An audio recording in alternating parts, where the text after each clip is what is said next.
Go.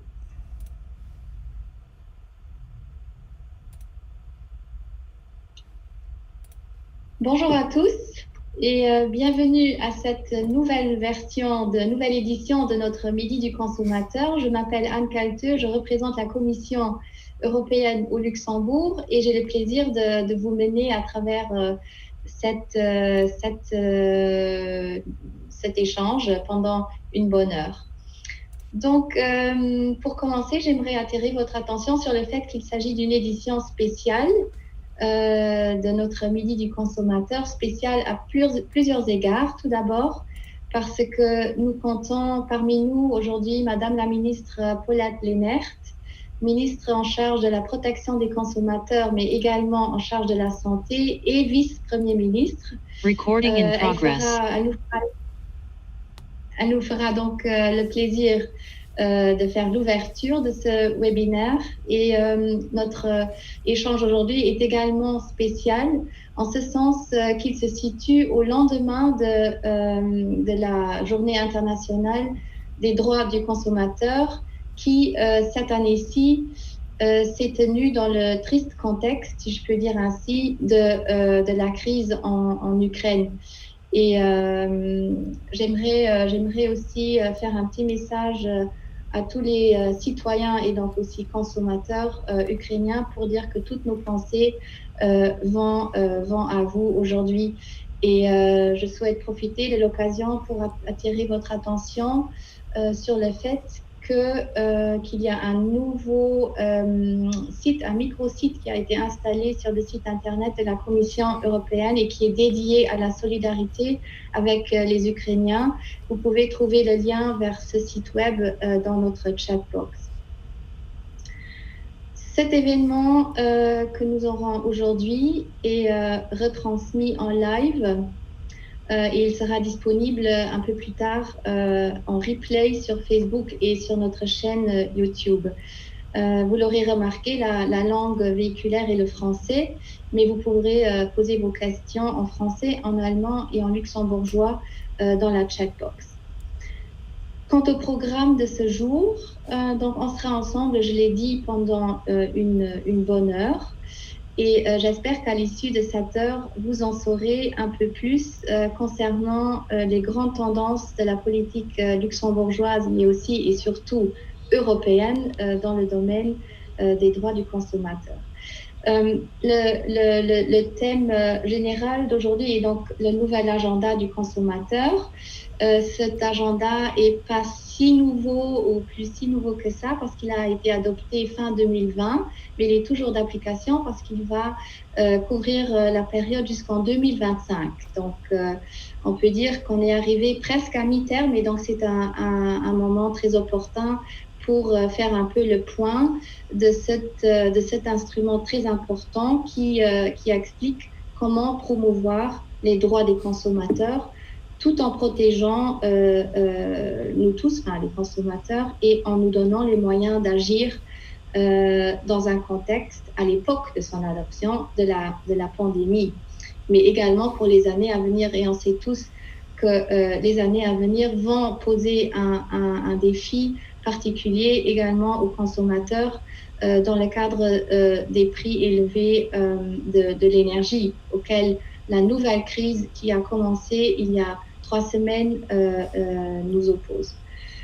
Donc, je crois que ce webinaire est vraiment se situe en plein cœur de l'actualité et donc j'espère que vous en sortirez plus informés et plus avisés. Le webinaire d'aujourd'hui se divisera en 4 parties.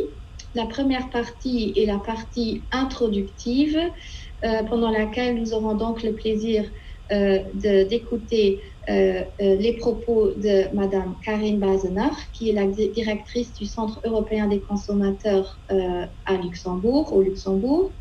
Elle sera ensuite suivie par Madame la ministre Paulette Lehnert, qui nous donnera un aperçu des priorités un peu plus politiques, donc un angle de vue politique en matière de droits des consommateurs.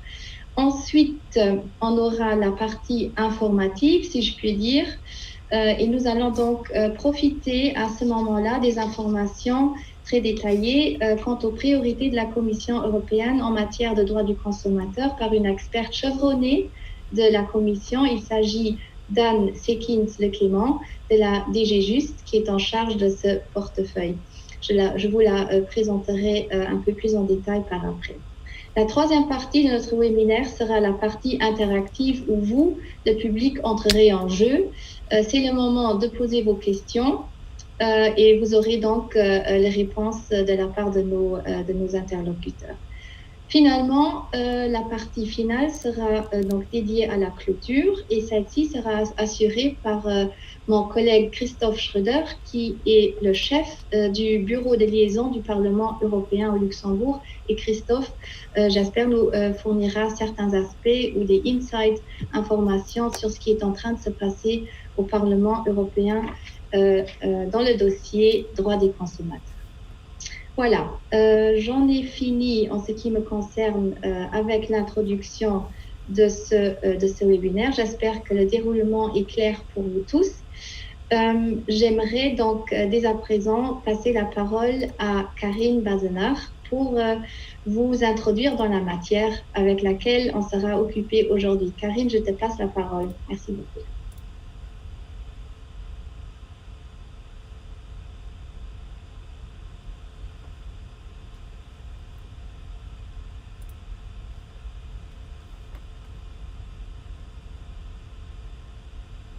Micro.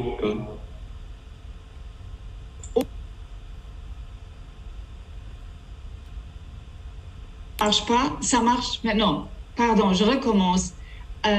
Alors aussi le bienvenue en mon nom à ce Midi du consommateur européen qu'on a aujourd'hui au lendemain de la Journée internationale des droits des consommateurs, comme Anne vient de le dire, justement cette journée qu'on a fêtée et qu'on fête chaque année le 15 mars. Voilà. Aujourd'hui, Madame Anne Sekins-Leclément nous présentera les priorités du nouvel agenda européen du consommateur. Parmi ces priorités figurent, et je ne voudrais en citer qu'une seule, la meilleure information du consommateur par rapport à une consommation durable.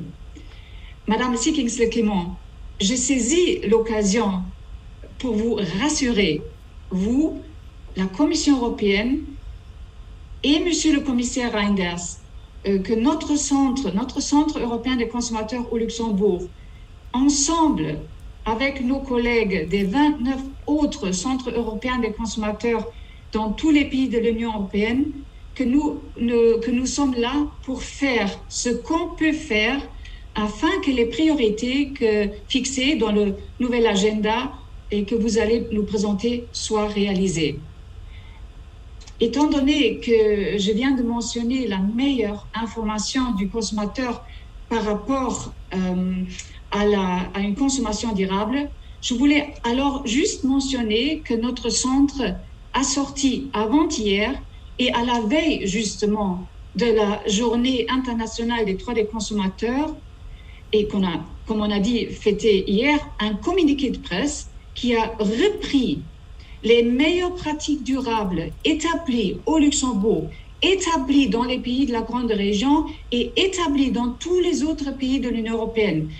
Alors, Madame Sekins-Leclément, je voudrais vraiment vous dire, on est là pour vous soutenir dans vos démarches au niveau européen. Le nouvel agenda européen du consommateur continue à mettre en évidence les droits des consommateurs dans l'Union européenne. C'est absolument formidable.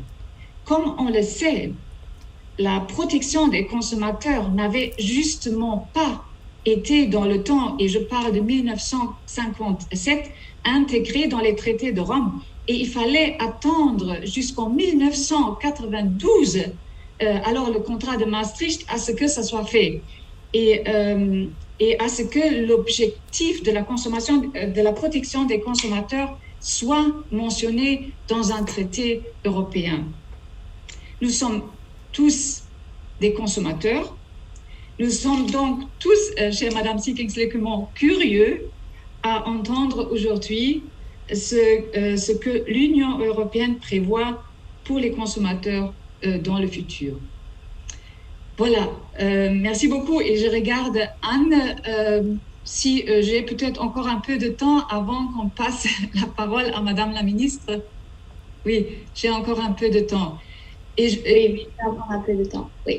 Ok, merci beaucoup. Je me permets, et merci beaucoup à Anne que j'ai cette occasion, je me permets de vous présenter, chers participants, très brièvement, et juste sur base du fait que hier on a fêté la Journée internationale des droits des consommateurs, de vous rappeler brièvement ce que c'est le CIC Luxembourg.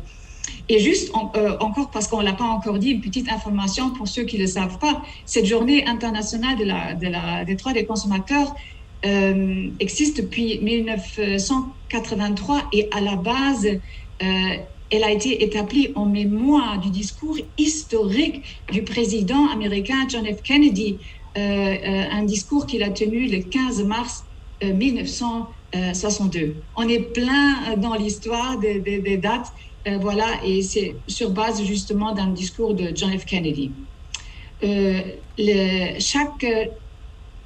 C'est bon? Oui. Chaque année, cette journée porte sur un autre sujet. Et cette année, justement, c'est la finance numérique équitable. Est-ce que Madame...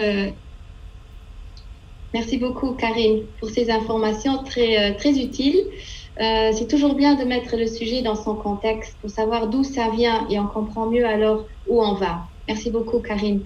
J'ai maintenant l'immense plaisir de souhaiter la bienvenue à Madame la ministre Paulette Lehnert, qui a un portefeuille très large. Donc, elle s'occupe, donc, comme vous le savez, de la protection des consommateurs, mais aussi du portefeuille de la santé. Elle a été très occupée ces dernières années, depuis le début de son mandat, à cause de la crise Covid.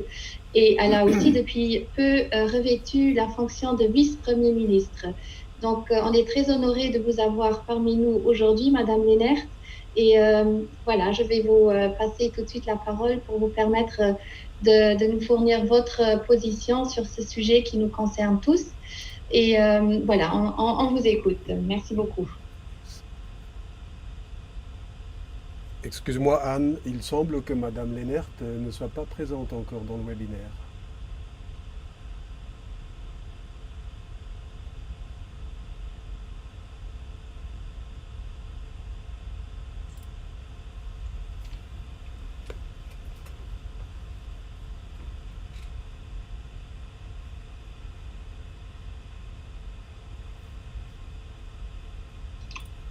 Oui, elle va bientôt arriver, si je suis bien renseignée. Karine, est-ce que toi, tu peux nous dire un peu en attendant ce que le CEC fait exactement au Luxembourg? Oui, merci beaucoup. Oui, justement, je voulais saisir l'occasion. Un grand merci. Alors, pour ceux qui ne nous connaissent pas encore, le Centre européen des consommateurs au Luxembourg s'occupe des consommateurs et on a essentiellement deux tâches: informer les consommateurs à propos du droit européen de la consommation, et deuxième tâche très importante, on intervient dans les litiges de consommation entre un consommateur, par exemple, résident au Luxembourg et une entreprise à l'étranger. Petit exemple, un résident luxembourgeois a l'idée ou va réserver son voyage dans une agence de voyage, par exemple à Trèves ou à Metz, et après quelque chose, il y a des soucis à propos de ce voyage. Alors, dans ce cas-là, et vu qu'il y a ce caractère transfrontalier, le résident luxembourgeois peut s'adresser au Centre européen des consommateurs au Luxembourg pour recevoir un soutien pour résoudre son litige. J'aimerais souligner que nos services sont complètement gratuits pour les consommateurs. Je crois ici présents dans ce Zoom et dans ce midi sont mes collègues du Centre européen des consommateurs. Ce sont tous des juristes et ils sont gratuitement à disposition de tous les consommateurs pour vous soutenir dans la résolution de vos litiges avec une entreprise à l'étranger, et ceci à titre gratuit. Voilà.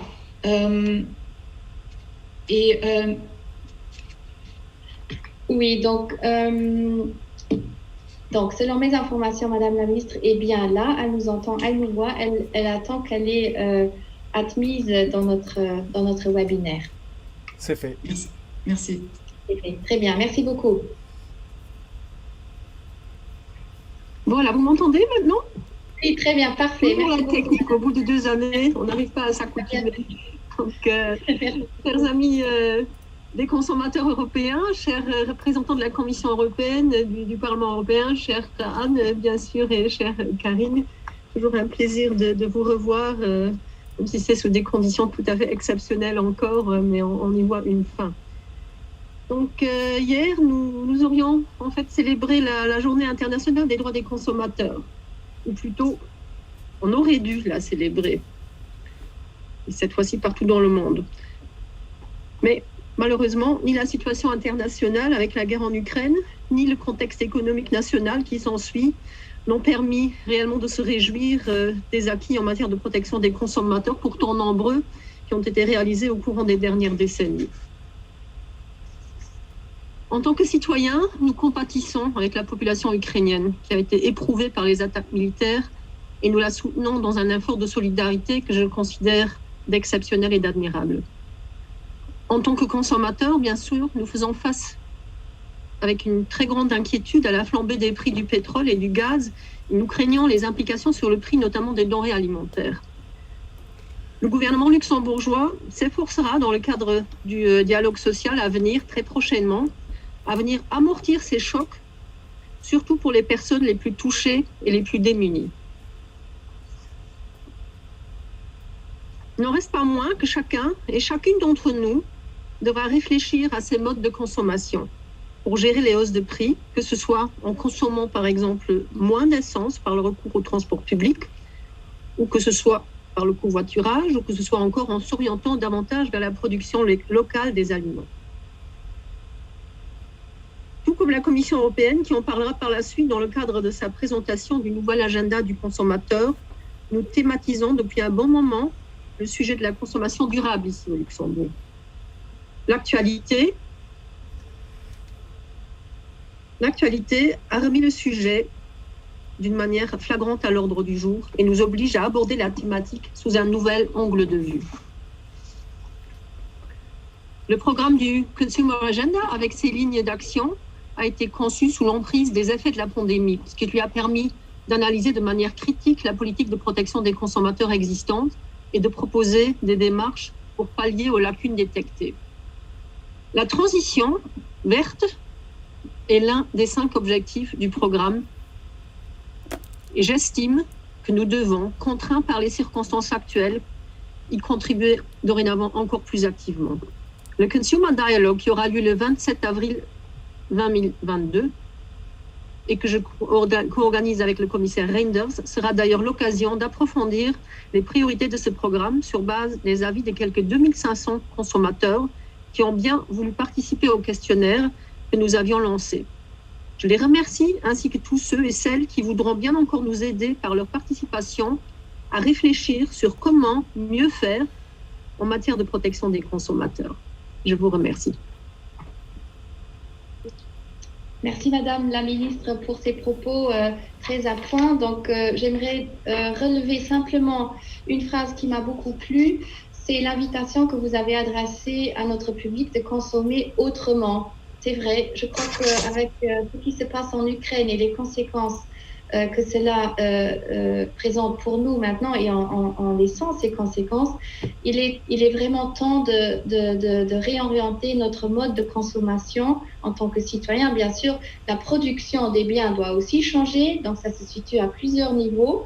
Mais aujourd'hui, chacun peut y contribuer en consommant différemment, autrement, de manière plus durable, vous l'avez dit, sans pour autant faire de compromis en ce qui concerne la double transition verte et digitale. Je crois que ça, c'est vraiment très important et ces propos s'inscrivent pile poil dans la ligne d'action de la Commission européenne. Et je crois donc le 22 avril, quand vous aurez l'occasion d'animer la journée de discussion avec le commissaire Reinders, vous pourriez parler d'une même voix en ce qui concerne ce credo de la consommation différente, autre et durable. Merci beaucoup, Madame Lehnert. Je sais que vous avez un agenda encore bien rempli aujourd'hui. Et donc, si vous pouvez rester encore un peu avec nous, vous êtes la bienvenue, mais autrement, on comprend tout à fait que vous devez vaquer à d'autres tâches. En tout cas, je vous remercie pour votre contribution. Je vais maintenant, merci beaucoup. Je vais maintenant passer la parole à Anne Séquence-Leclément de la DG Juste, où elle suit le nouvel agenda du consommateur depuis un bon moment. Elle a une très grande expérience au sein de la Commission européenne. C'est une experte en la matière et Madame Séquence-Leclément va nous en dire plus sur le nouvel agenda du consommateur, ce qui a été fait depuis qu'il a été adopté et ce qui nous attend dans les mois et années à venir. Anne, je te passe la parole. Merci. Merci beaucoup. Merci beaucoup de votre invitation, d'abord, Anne Kelteux. Merci à Madame la Ministre et à Karine Bazenach d'avoir insisté, je dirais, sur le caractère conjoint du travail des différentes institutions dans le cadre de la politique de protection des consommateurs. Comme vous le savez, la protection des consommateurs est une compétence partagée, c'est-à-dire qu'il y a une responsabilité forte des institutions européennes, mais également une responsabilité forte des institutions nationales pour définir et mettre en œuvre cette politique. Donc, je vais commencer la présentation.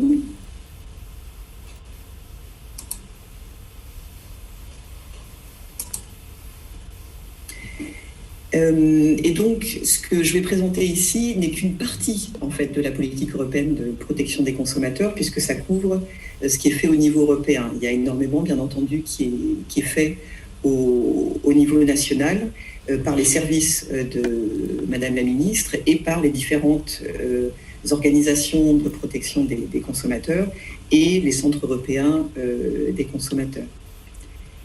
Le nouvel agenda du consommateur, c'est vraiment le programme d'action de l'Union européenne dans le domaine de la politique des consommateurs pour les 5 années en cours, celles qui correspondent à la commission actuelle, la commission von der Leyen. Adopté en novembre 2020 après une longue période de consultation des différentes parties prenantes. Il a été également adopté par le Conseil lors de ses conclusions en février 2021. Donc c'est vraiment notre feuille de route. Il vise à renforcer la résilience des consommateurs en vue d'une reprise durable, tout en répondant aux préoccupations immédiates des consommateurs concernant la pandémie, bien entendu. Comme le rappelait Madame Kelteux et Madame la Ministre, il est structuré autour de 5 priorités. La première, c'est la transition écologique, qui est la première priorité, également la première priorité de la Commission von der Leyen. La transformation numérique, et vraiment ces deux aspects, transition écologique et transformation numérique, je dirais, orientent l'action de l'ensemble des institutions européennes et en particulier de la Commission. Le troisième aspect, les voies de recours et le respect des droits des consommateurs, c'est le travail de fond de la Commission que de s'assurer que le cadre réglementaire qui a été défini dans le cadre des priorités transition écologique, transformation numérique est bien mis en œuvre et bien appliqué. Quatrième priorité, les besoins spécifiques de certains groupes de consommateurs, en particulier les plus vulnérables, de par leur capacité, par exemple, financière ou physique. Et dernière priorité, la coopération internationale, puisque, bien entendu, nous sommes dans un contexte global. Donc si on joue le jeu de cet état de lieu à mi-parcours, nous avons choisi de porter un coup de projecteur sur le nouveau paquet législatif qui est en cours de préparation. dans le cadre de la transition écologique. Donc, une première disposition liée au devoir de diligence raisonnable a été adoptée en février. L'ensemble de ces propositions législatives s'adresse en particulier aux entreprises qui sont des animatrices clés de la consommation de par leur production, leur proposition de service. Donc, le devoir de diligence raisonnable, c'est la responsabilité des entreprises, en particulier les plus grandes, de s'assurer que leur activité n'a pas d'effet nuisible au niveau environnemental et social. Et ceci, y compris dans tout le long de la chaîne de production de par le monde. Le deuxième axe fort, c'est bien entendu de donner aux consommateurs les moyens de participer activement à la transition écologique. Donc il s'agit ici d'améliorer l'information au point de vente sur les caractéristiques environnementales des produits telles que leur durée de vie ou leur durabilité, de manière à ce que les consommateurs puissent choisir plus aisément des produits durables. En termes d'allégations écologiques, malheureusement, elles ne sont pas toujours fiables actuellement et la Commission prépare une proposition afin de garantir leur fiabilité quand elles sont utilisées pour la publicité des produits. Enfin, dans ce cadre législatif, la Commission travaille sur une proposition pour que la production de produits, que les produits soient durables par défaut, que la manière dont ils aient été conçus soit durable par défaut et que ce type de produit devienne la norme en quelque sorte. Donc voilà, un paquet législatif assez ambitieux que nous complétons aussi par une invitation aux entreprises à prendre des engagements volontaires en matière de réduction de leur impact carbone, de durabilité de leur production et d'encouragement à une consommation durable, donc de prendre des engagements qui vont au-delà des obligations légales. Donc là, on invite vraiment les entreprises à jouer leur rôle de pionniers, de manière de locomotive dans ce mouvement de transition écologique. Un pilote a été lancé en 2021 et une nouvelle phase de candidature a été ouverte en 2022 et on espère recevoir beaucoup de candidatures de la part d'entreprises luxembourgeoises.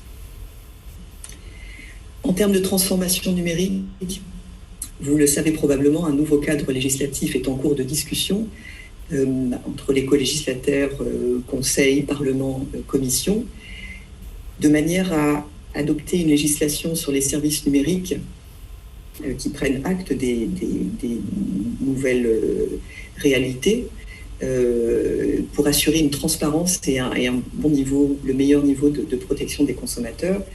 La législation sur les marchés numériques, quant à elle, essaye de s'assurer que la concurrence est respectée, qu'il n'y a pas de monopole de fait dans ce domaine.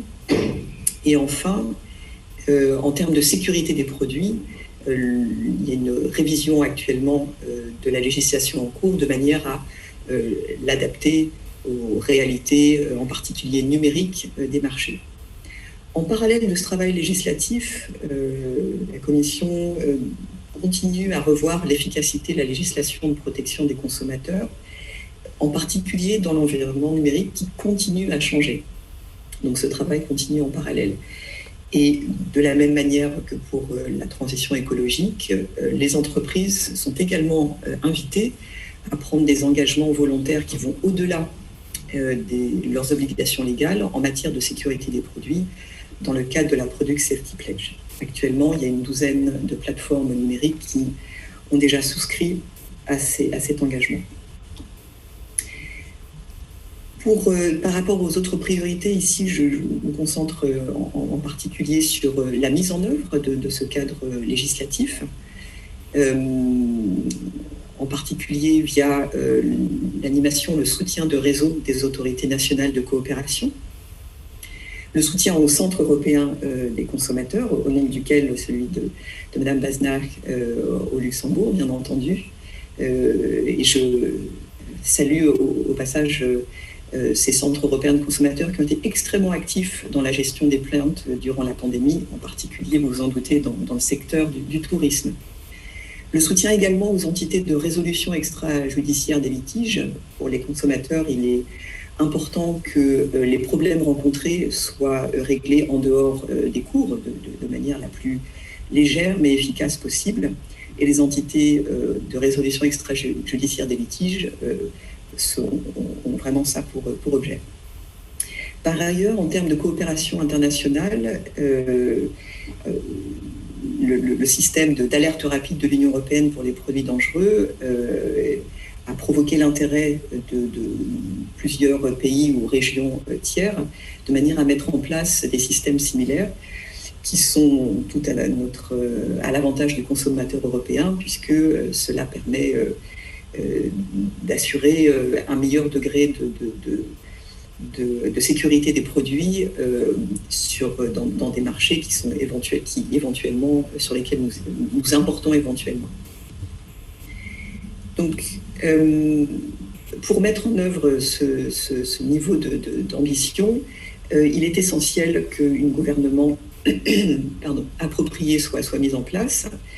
Et c'est une gouvernance qui repose sur des relations étroites avec les services nationaux, bien entendu, avec les centres européens des consommateurs, avec les organisations de protection des consommateurs, bien entendu.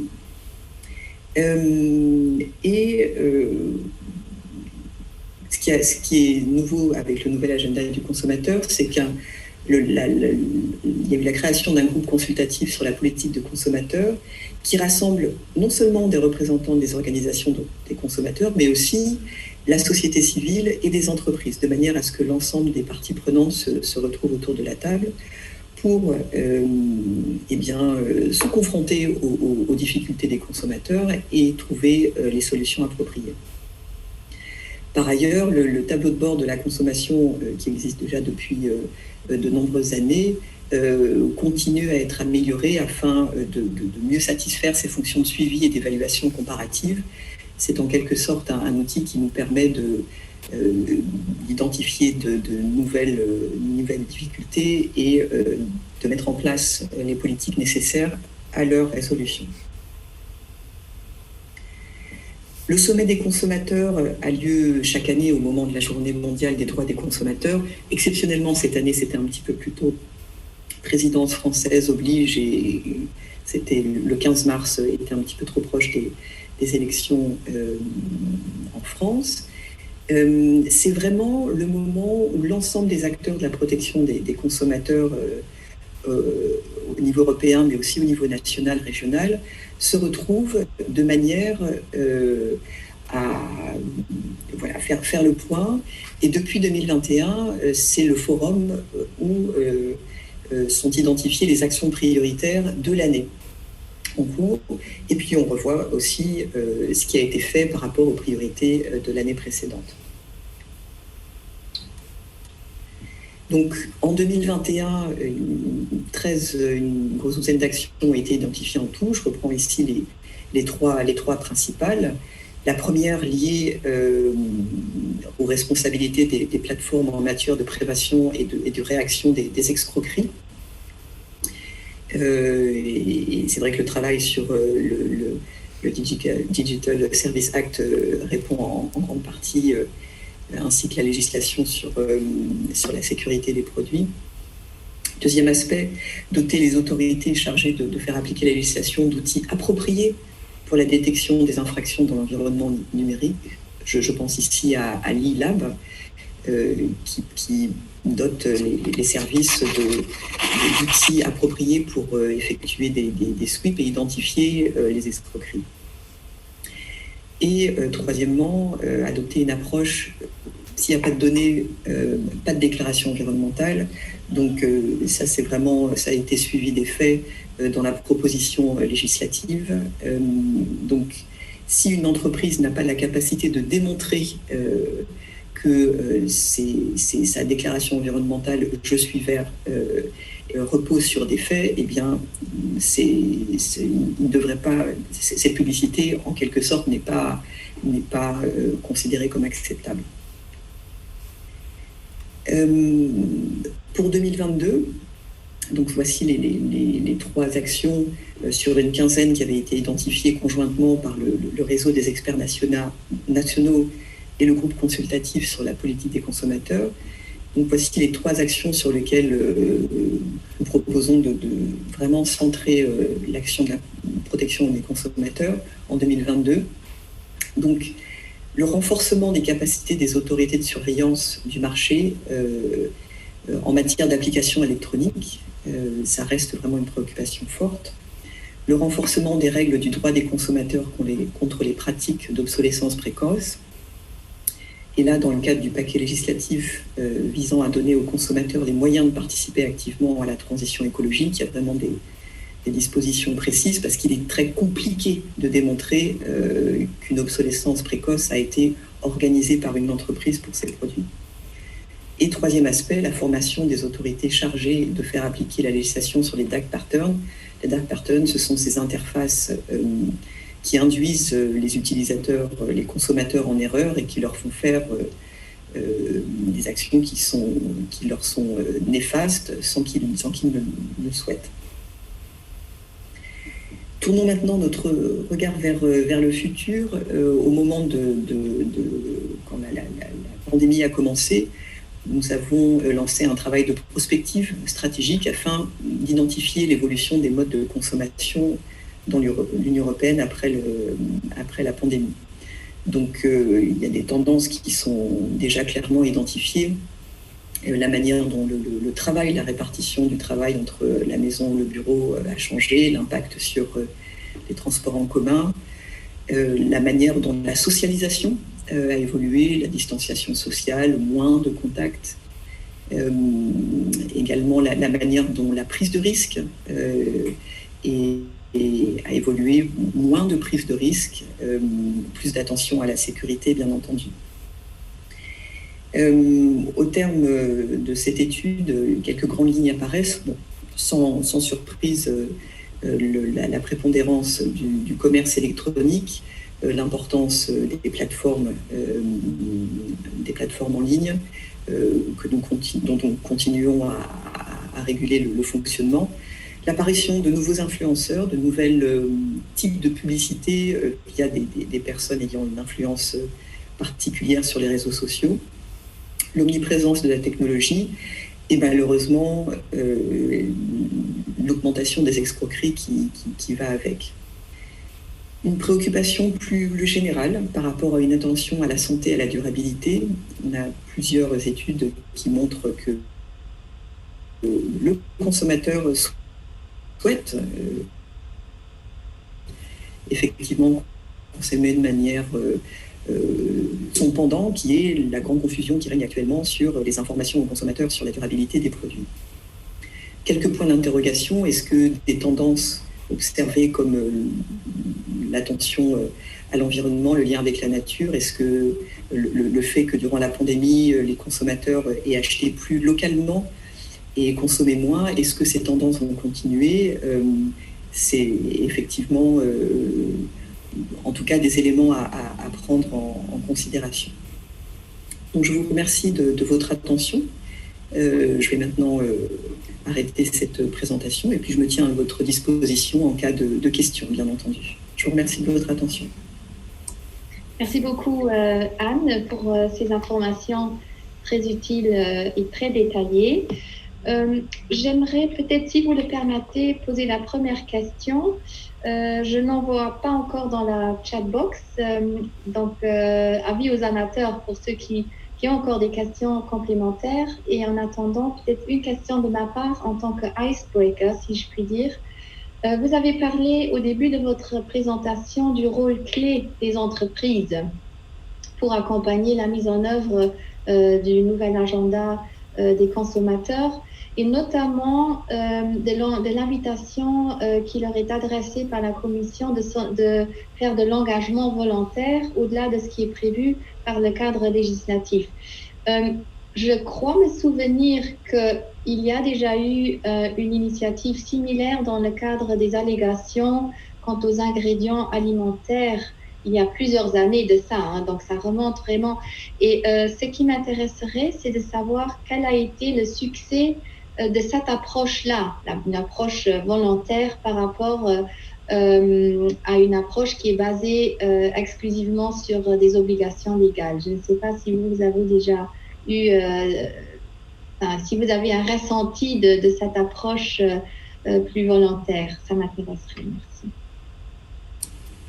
Alors, merci beaucoup de votre question très, très précise. Alors, je n'ai pas connaissance de cette, je vais être tout à fait honnête, je n'ai pas connaissance de cette initiative.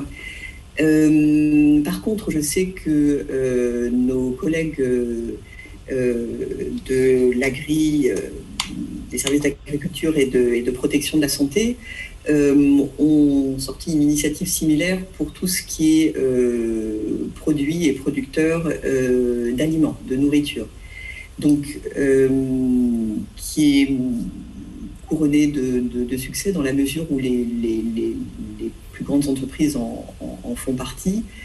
Il est vrai qu'au niveau des engagements qui sont faits, cela reste à la discrétion des entreprises. La Commission assure un suivi, mais voilà. Dans le cadre de la DG Justice et Consommateurs, on a choisi d'utiliser cette initiative pour mettre un coup de projecteur, je dirais, sur les entreprises qui sont pionnières, qui sont vraiment leaders dans leur secteur, et donc qui ont fait ce travail de fond, de révision de leur activité, donc de vraiment complètement repenser leur activité pour la rendre plus circulaire, pour la rendre moins polluante, voire pas polluante du tout, etc.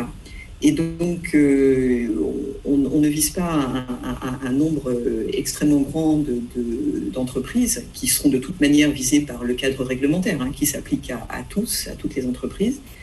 Mais on souhaite vraiment, on fait le pari de mettre en lumière les pionniers dans leur domaine qui en fait changent les règles du jeu de leur secteur. Et voilà.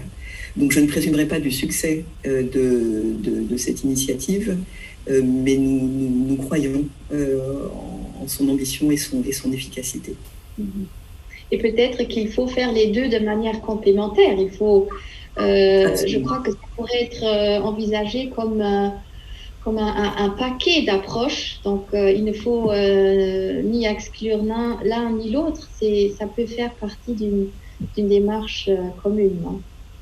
J'imagine. Absolument. Donc, le paquet législatif est ambitieux et il va mettre un certain temps avant d'être défini et mis en œuvre. Et donc, entre-temps et en parallèle, on invite déjà les entreprises à faire ce pas supplémentaire, cet effort supplémentaire. Oui. Je vois que Karine Bazenard a la main levée et on a encore 2 questions dans le chat que je vais vous soumettre juste par après. Karine? Merci. Juste une petite remarque, mais vu qu'il y a aussi 2 questions, juste une petite remarque, Madame Seekings-Clément, parce que vous avez, pendant votre présentation, mentionné que le réseau des centres européens des consommateurs est actif également dans le domaine du tourisme, s'occupe alors des plaintes dans le domaine des voyages. Ne plus tard que ce matin, je voulais juste le mentionner aussi pour les consommateurs parmi nous, ne plus tard que ce matin, nous avons reçu une demande d'une journaliste qui nous pose la question ce qui se passe si... on a peut-être d'autres soucis pour l'instant, mais c'est la journaliste qui se pose la question si les plans de voyage des consommateurs sont d'une manière ou d'une autre influencés par la guerre en Ukraine. je ne peux pas aller dans les pays dans lesquels j'ai réservé mon voyage, où mes vols sont annulés ou autres. La journaliste se demande des conséquences. Est-ce que ça, c'est un cas de force majeure et tout ça? Je voulais juste dire alors que ce sont en effet des questions auxquelles il faut probablement dans le futur répondre dans les prochains jours. Alors s'il y a un consommateur qui a une question dans ce contexte, ces personnes peuvent volontairement et gratuitement, bien évidemment, s'adresser au réseau des CIC ou au CIC Luxembourg. Juste comme remarque, parce que ça semble quand même inquiéter et on se pose des questions. Merci. Oui, merci beaucoup pour cette précision utile, Karine. Voilà, je vais donc vous soumettre maintenant les questions qui sont apparues dans le chat. La première est intitulée comme suit. Donc, est-ce que les tendances consommer moins et achats locaux sont documentées quelque part par des indicateurs ou des statistiques? Première question. Et deuxième question, un des plus grands enjeux de la durabilité passe par la réduction de la consommation. C'est un peu dans le même sens. Pensez-vous que le consommateur est prêt à la sobriété forcée? Qui veut répondre? Peut-être Anne, Séquin, Clément. Oui, volontiers. Donc, quand le travail de prospective stratégique qui a été entamé, c'est basé sur une revue de la littérature et des études disponibles actuellement. Donc oui, effectivement, ce sont des tendances qui sont avérées. Je n'ai pas les chiffres, malheureusement, mais cette étude va être publiée dans les semaines qui viennent et les sources seront bien entendu citées. Donc c'est une tendance avérée, effectivement, qui existe. En termes de réduction de la consommation, c'est Madame Calteux, vous repreniez en introduction le contexte actuel d'augmentation de crise, la pandémie bien sûr, la guerre en Ukraine, d'augmentation des prix à la consommation de l'énergie, des produits alimentaires. Donc, je dirais que voilà une invitation supplémentaire à la sobriété. Est-ce que le consommateur est prêt? Le consommateur, en tout cas, est très soucieux d'aller vers une consommation plus durable. Ce qui l'en empêche, c'est la lisibilité du marché. Quel produit a quelles conséquences sur l'environnement? Donc, oui, nous croyons effectivement que notre rôle est de faciliter le choix de consommation durable du consommateur. Après, la liberté du consommateur demeure dans le cadre du marché et la réalité d'augmentation des prix. Ça, c'est sûr, la liberté, elle est là, et c'est d'ailleurs une des valeurs de l'Union européenne, de respecter cette liberté du consommateur, le choix du consommateur. Mais la vraie valeur ajoutée de l'action de l'Union européenne consiste quand même à encadrer ce choix de manière à ce qu'il soit fait de manière plus informée, de manière plus avisée. Et c'est cette approche-là qu'il est important de souligner et dont peuvent profiter tous les consommateurs qui résident sur le territoire de l'Union européenne. C'est une bonne chose et je trouve qu'il faut le dire, il faut le répéter. Moi, j'avais encore une question. Vous aviez dans votre présentation parlé de l'obsolescence précoce. Est-ce que vous pourriez nous fournir plus d'informations quant à ce concept qui n'est pas connu par tout le monde? Donc l'obsolescence précoce, vous en avez peut-être déjà fait l'expérience. Voilà, il se trouve que moi j'ai un smartphone qui a 6 ans, donc c'est assez original, pourtant un objet de 6 ans c'est pas très vieux, mais bon. Et bien ce smartphone qui est d'une marque que je ne citerai pas, mais qui est l'objet de plusieurs poursuites d'organisations de protection des consommateurs. Ce téléphone ne peut plus être mis à jour, c'est-à-dire que il ne supporte plus certaines mises à jour, je ne peux plus, et donc concrètement, je ne peux plus l'utiliser. Je vais en passer à un autre, probablement d'une autre marque, mais ça, c'est autre chose. Donc ici, c'est vraiment le fait, bon là, 6 ans, vous me direz que c'est peut-être acceptable pour un smartphone, mais pour d'autres produits, c'est le fait que ces produits deviennent défectueux après une durée de vie qui est courte. Par exemple, pour une imprimante, 2 ans, etc. Il est très difficile de prouver l'obsolescence de programmer, malheureusement. Et donc, le travail du réglementaire pour la réglementation est vraiment compliqué.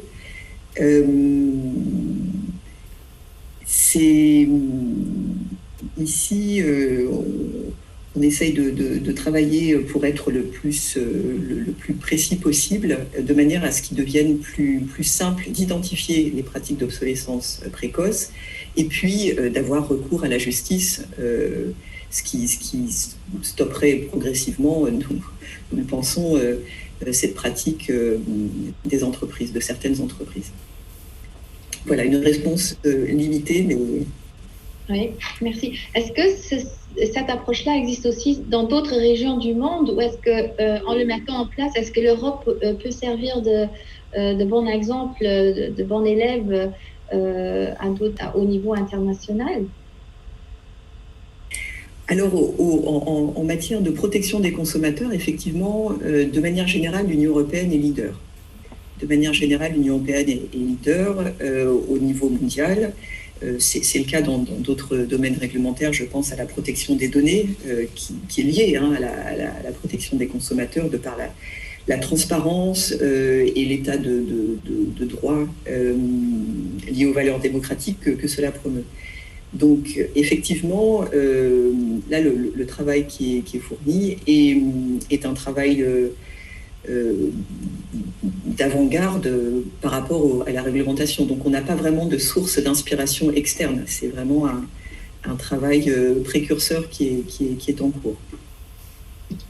Donc là aussi, l'Union européenne est quand même pionnière. Oui, l'Union européenne absolument, l'Union européenne et ses États membres, parce que c'est un travail collégial donc les institutions européennes s'inspirent et s'appuient sur les études réalisées par les services nationaux, et il y a plusieurs États membres qui sont en pointe dans ce domaine-là, oui. Très bien. Merci beaucoup, Anne Séquence-Leclément. Je crois qu'on a fait le tour avec vous en tant qu'experte et représentante de la direction générale qui est vraiment en charge du portefeuille des droits des consommateurs. Je vous remercie pour toutes ces explications. Nous avons mis dans le chat des liens qui peuvent être consultés par les participants d'aujourd'hui afin de consulter l'agenda du consommateur et de voir quelles sont les grandes priorités de cet instrument très important.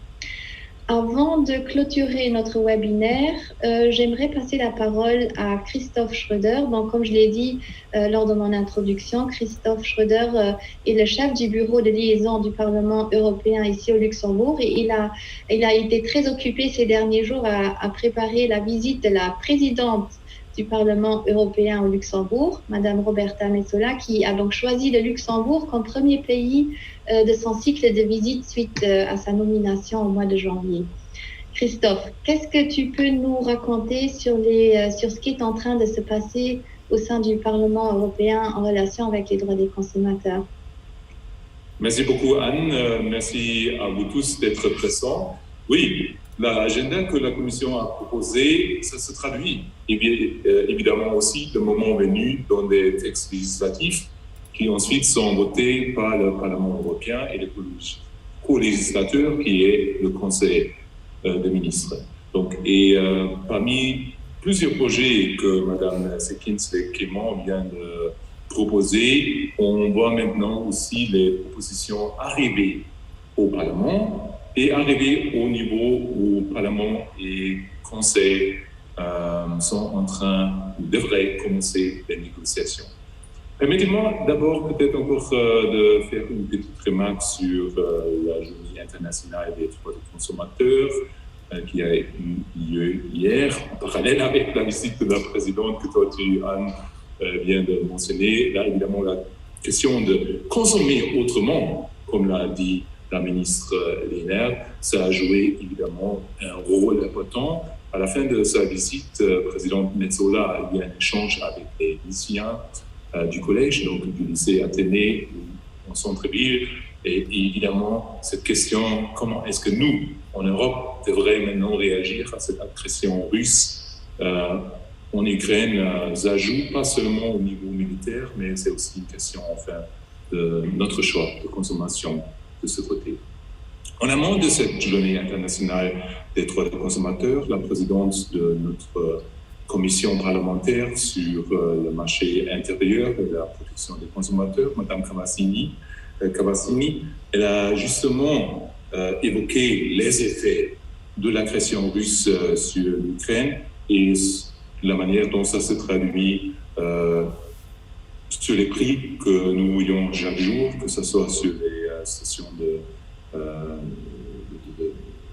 pompe, donc sur les stations de gaz, ou bien aussi lorsqu'il s'agit maintenant des factures d'électricité qui devraient être envoyées bientôt. Et la conséquence de tout cela, c'est évidemment pas seulement consommer autrement, mais consommer d'une manière plus durable, comme ça a été aussi évoqué lors des discours d'aujourd'hui. En ce qui concerne le travail législatif du Parlement européen, lors de la dernière session plénière du Parlement à Strasbourg, il y a une semaine, le Parlement a encore adopté sa position par rapport aux batteries que nous utilisons chaque jour sur dans différents outils, que ce soit dans nos voitures électriques ou dans les smartphones. Et là, le Parlement s'est fortement prononcé parce que cette batterie soit vraiment échangeable, plus environnementale, donc de manière que les batteries, par exemple, dans un truc comme celui-ci, ne seront plus pêchées et plus de manière qu'on ne puisse plus les échanger. Donc le Parlement met vraiment l'accent parce que ce soit plus durable, plus facile à remplacer, notamment sur les smartphones. Dans ce cadre-là, le Parlement s'est exprimé aussi sur toute la chaîne d'approvisionnement en demandant des normes relatives aux devoirs de diligence au travers de toute la chaîne de valeur. Et en plus, il s'agit aussi de trouver des objectifs plus ambitieux en matière de gestion des déchets. Donc ça a été voté la semaine passée et aujourd'hui, c'est toujours mercredi si je ne me trompe pas, aujourd'hui notre commission sur le marché intérieur a aussi adopté encore une position qui devrait être confirmée lors de la plénière en avril sur le droit à la réparation.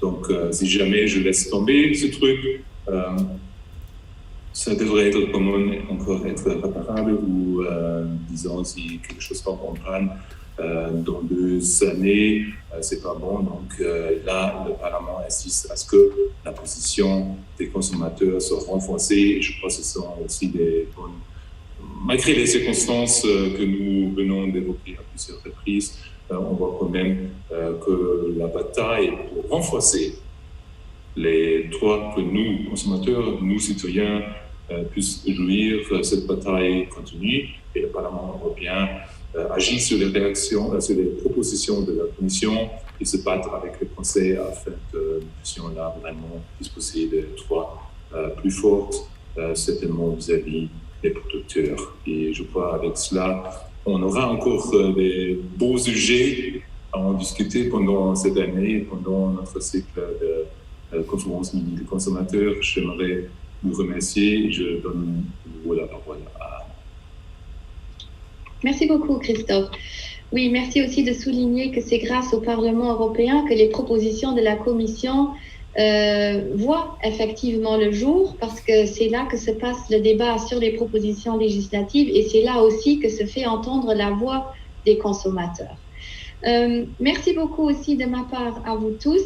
J'espère qu'on a pu vous convaincre que la Commission européenne et le Parlement européen poursuivent leurs efforts pour assurer une meilleure protection des droits des consommateurs, également en cette année 2022 et dans les années à venir. Si vous avez la moindre question concernant l'orientation de la politique nationale, les collègues du ministère de la Protection du consommateur sont là pour répondre à vos questions. Sinon, le Centre européen des consommateurs au Luxembourg avec Karine Bazenard est également là pour vous aviser. Et bien sûr, nous, du côté de la Commission et du Parlement européen, on est là pour répondre à vos questions. Et je me réjouis déjà de vous souhaiter la bienvenue lors de notre prochain webinaire qui se tiendra sous peu et on vous tiendra informé de la date exacte. Merci beaucoup et bon appétit à tous ceux d'entre vous qui n'ont pas encore pu déjeuner. Et je vous dis à bientôt. Merci beaucoup. Merci. À bientôt. Merci beaucoup, à bientôt.